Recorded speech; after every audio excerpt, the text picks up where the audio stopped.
morning, folks. Welcome to Bear Mountain today. Yeah, you may notice my eyeball here is a little messed up. I got some poison oak in it and I had to accidentally rub my eye. Big mistake. Never do that. Always make sure that you take your gloves off before you touch something. Well, I learned the lesson the hard way. I wanted to show you what we're doing to protect our tomatoes that we're putting in the hoop house from deer. We've had a number of occasions where deer will actually come right into the hoop house and enjoy a nice lunch, and so we've always had to be kind of a bit aggressive in trying to figure out a way to keep the deer out. We've tried netting, and although that works pretty good on the very ends, it's really not very effective along the sides, because typically what happens is I find, unless I use a pretty heavy duty netting, that other animals who maybe in the middle of the night want to find shelter inside of the hoop house or something, like cats or something, will actually end up ripping the net, and it doesn't really keep them out. So I put together, from parts I had here left on the farm, an electric fence that I've kind of set up with the same idea of the 3D. You guys may have heard of a 3D deer fence, where they have basically an outer perimeter, and then 3 feet in there's another electrified fence. So there's two electrified fences basically, because deer have a hard time theoretically perceiving distance. So when they want to jump into something or poke their heads into something, if they see that there's an obstacle, they'll tend to kind of maybe go around it. So let me just show you what we set up here. All right, this looks pretty Rube Goldberg because it's really kind of temporary till I make it permanent. There's my grounding rod right there, and what that is it's an iron rod. It's in the ground about 3 feet. There's plenty of moisture in the soil at that level, so there's going to be good ground contact. And then we're using an old Gallagher B11 fence electrification thing, and it's not a super powerful fence charger, because it was originally mostly made to be a mobile unit and work off 6 D-volt batteries to essentially give a 12-volt power supply. Or it could be hooked. In this case, I have a old battery from my tractor, in which case I'm using that as a 12-volt power supply. This fence charger is pretty low in joules. It's about 0.11 joules. I guess that's why they call it a B11. But it does have up to 6,000 volts in the line. So the joules means, how long is the charge actually zapped through the line, and it's a pretty fast zap. It was originally designed for small perimeter, portable, like paddock type stuff, for maybe animals that aren't so aggressive in terms of going to the fences. It's just, the idea is it's probably not as powerful as a fence zapper as I probably would want to have, but this is what I had on the farm at this point. So before I make a nice thing where I hang it up and all that, I'm just kind of testing the whole concept of if this will work.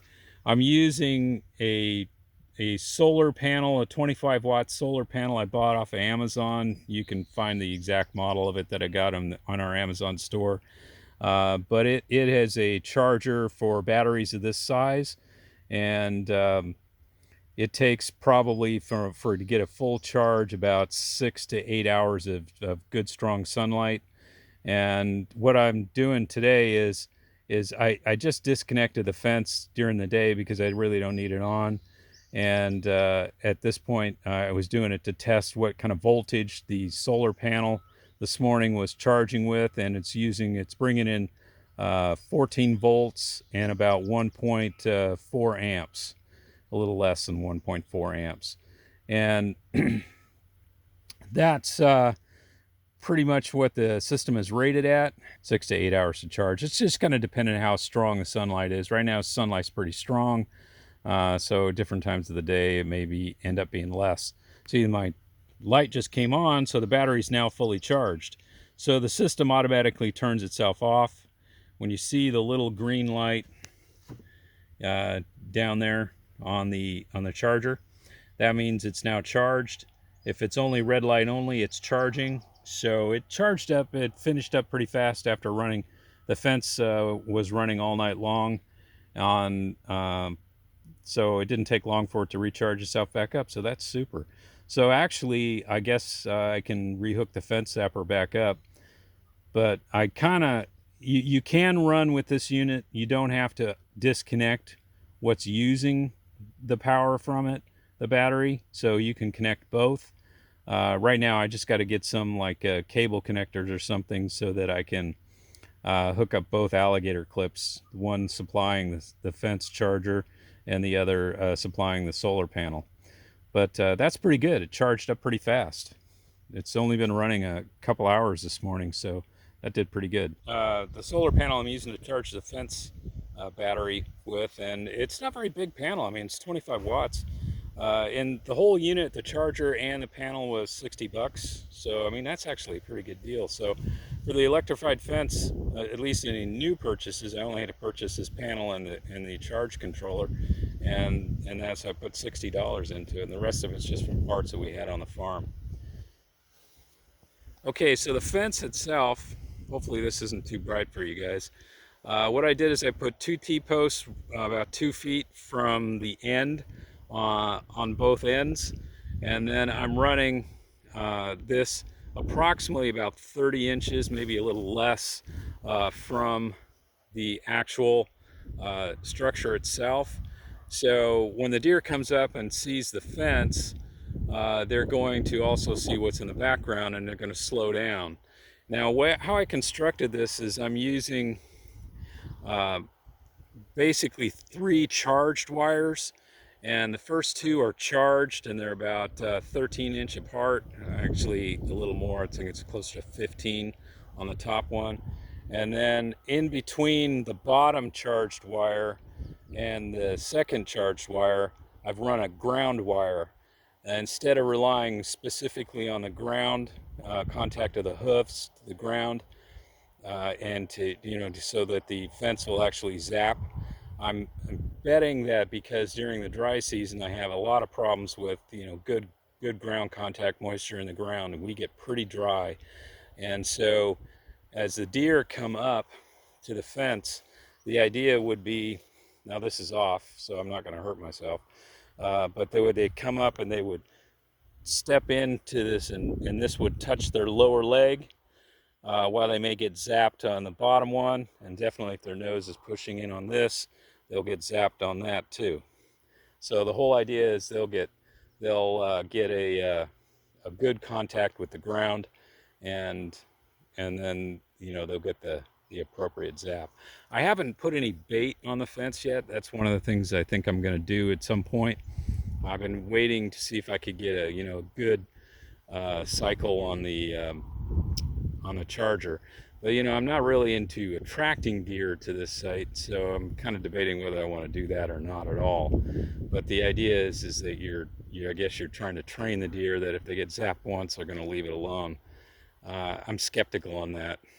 So anyway, these wires right here that you see, these are what are connecting hot to hot, and then I did a bypass around my ground wire. I just used a piece of drip tape with a zip tie on it to insulate it against it, so it connects to the bottom, and then it goes all the way around the back.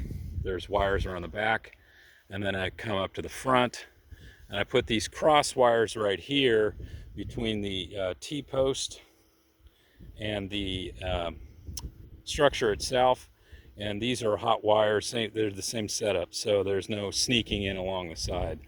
I think one of the other benefits too is it's probably going to keep the cats from climbing up on my tunnel, because one of them was out here kind of screwing around, and when I was testing the fence and they got a little bit of a jolt, he took off all the way back to the house. Wasn't exactly, I mean, he didn't get hurt because there's hardly any energy to it, but it startled the heck out of him. And so that's it. And the rest in between the T-posts, I'm just using 3/8 inch 4-foot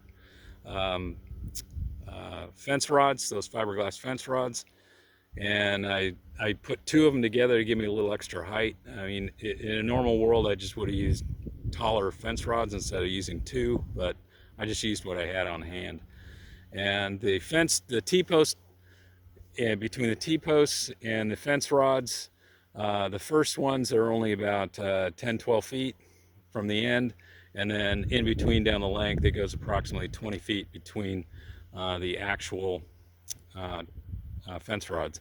So this is, I mean, it's a portable fence. It's not meant to be lasting forever. So the idea is it's going to be here during the growing season. So we got the same thing on this side, same setup. Oh, and I like to mention too, these guys right here. These are fence tensioners, and they're just a matter of, so if the wire gets some slack in it, you can tighten up the wire once you get done. And it's the same setup in terms of making sure the wires are connected between the individuals. I just did extra over here in case I got something disconnected on the backside. So the idea is that this wasn't necessary. I really only needed one, set of connecting wires, but I just put extra on in case something got disconnected. So I would make sure that I was keeping something charged if something got disconnected for some reason. Okay, so the back end is a little different. I actually set this up like a gate. If you look at these, like these tensioners right here, these can actually come unconnected. And so if I need to move this stuff into the back of the tunnel, I can do that. And they just stay connected to, and they're powered up. So it's the same situation. Although I didn't use regular wire for this grounding, this one right here is still a ground. And what I did is I just used the regular poly wire to do that. But it's the same idea, same setup. When they come up, if they step on this, they push into the ground wire, then they're going to get a nice zap. And so this will I can keep the back open. I don't have to put any special netting or anything on it, that nature. And so what I'm going to be doing in the front is I'll be putting some netting hanging over the front so they don't just walk in. So one of the things that is important is to make sure I keep the grass cut down. And you can kind of see that the bottom wire is about 10 inches off the ground. And then it's 13 to the next and 13 to this one, and about, like I said, 15 between the top wire and the second wire. And that's a 13 and 13 and 10. And that's kind of the spacing I'm using on it. So the idea is I just want to make sure that this thing gets a contact with the deer's body when they come sniffing around and pushing in. They're either going to get it on the top of the head, or they're going to get it on the nose as they're pushing around it, trying to slip under it, and they're going to hit that ground wire at the same time, so they'll complete the circuit and get a nice zap. And that's it. So to make sure I keep this clean underneath, I use my scythe. I come through when it looks like the grass is growing a little bit, and just make sure there's no grass contacting the wire. This is such a weak in terms of joules output for the fence charger that I want to make certain that I don't have anything contacting it and grounding it out. Well, we got the tomatoes in. That's our first step. And we're planting these guys in the tunnel. And you notice that we've got 2 drip lines on these 30-inch beds, both on each side. This is one long row right down the center of the hoop house with tomatoes. And these are all got like 50, well, there's 37 plants in this row. And then on the secondary row over here where my determinants are, they won't get as tall. I have basically another 19 plants, I think it is. And that gives us a lot of tomatoes. The whole idea this year is we want to have enough to make all kinds of sauce and canned tomatoes for using during the season. They're looking a little yellow right now because they just got finished with transplant, and we've had some pretty cool nights. We're still getting down into the 40s at night, so they're a little stressed from that standpoint. But the treatment I did on the ground is, I put in the electroculture. You can see the little white stakes. If you look closely, you see like that fence rod stake. That's the end of one of the electroculture lines. And they are oriented to true north, so it's the same thing over on the other side. If you look in the picture, you can kind of start to see there's some white rods over there. Hopefully they're visible. It's a little bright in here, so I'm not sure if I'm focusing exactly on it. But so after that, we also treated the soil 3 times with JMS and JLF, and things really kind of worked up pretty good. So we did broad fork it just to bust up the compaction, and I think this is going to be pretty good for growing the tomatoes. Now, what's going to go on the other side, the other bed over there, is we're also going to put some other warm season stuff in here. We have peppers that we're going to be putting in, and then I also thought too that I'd put in some cantaloupes down here, so the hoop house will be nice and warm for those guys, and we'll get kind of a full hoop house of summer-oriented stuff in here this year. A while back, I don't know how long ago, it's probably been a couple of years now, I did a video where I was using these brass welding rods as divining rods, and it works really well to find water lines or things where there are currents running, like electrical lines and things of that nature. So I got the idea after I installed my electroculture lines to see if the divining rods would pick up the magnetic field for the individual lines. That would kind of give me an idea that yes, there was something going on from a magnetic standpoint, a flow of current, so to speak. And it actually worked. Unfortunately, because I'm filming this myself, I really can't show you the exact nature of what I did, but the rods crossed each other every time I walked over a electroculture line, and it didn't matter how far away I was from the magnet. I could be clearly way over on the other side over here, and as I was walking down the path and I hit the electroculture lines, the rods would cross, and then when I moved past the lines, the rods would open back up into being parallel.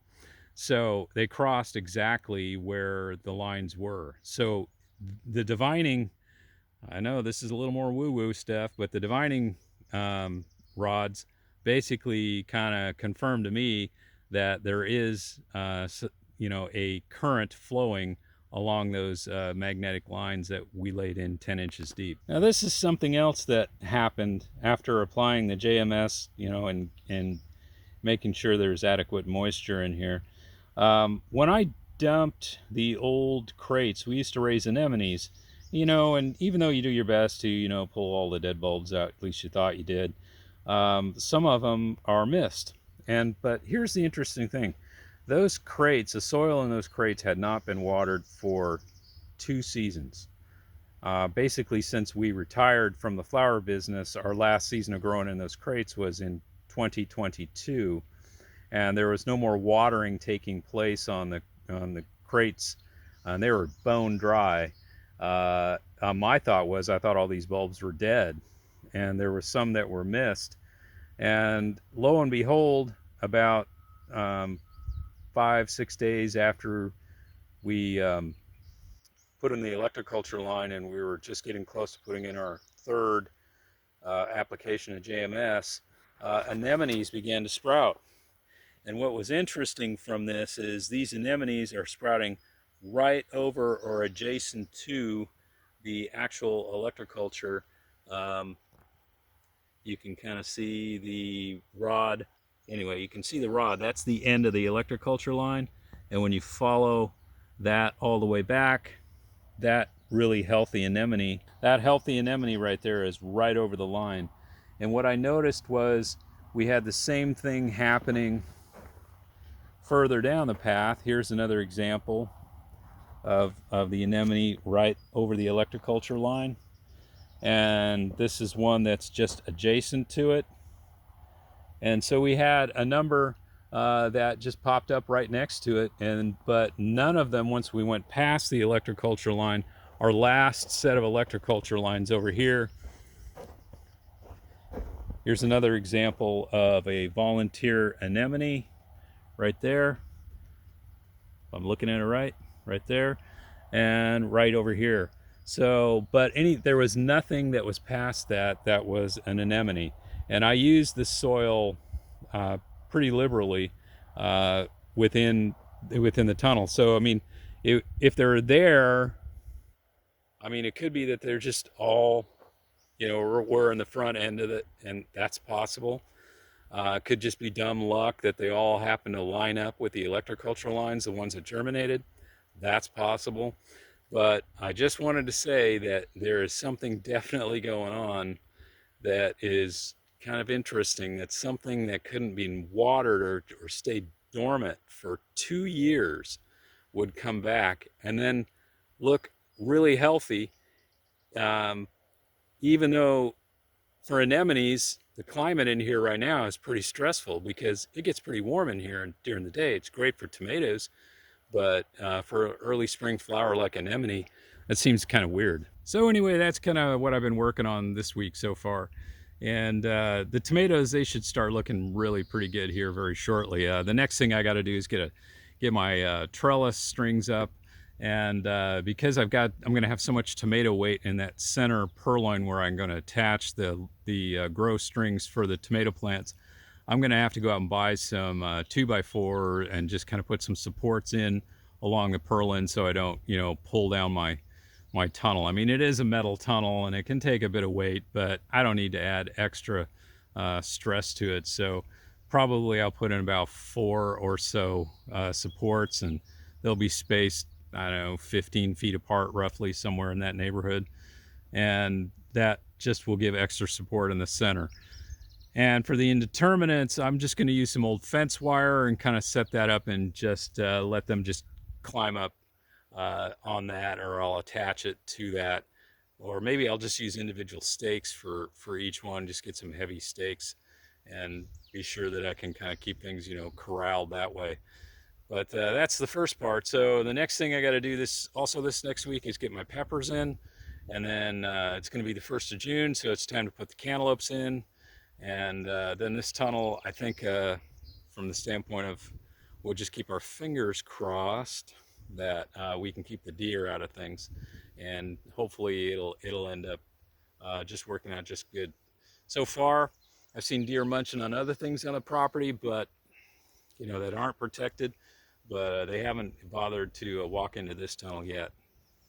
So hopefully they'll have a nice surprise when they do.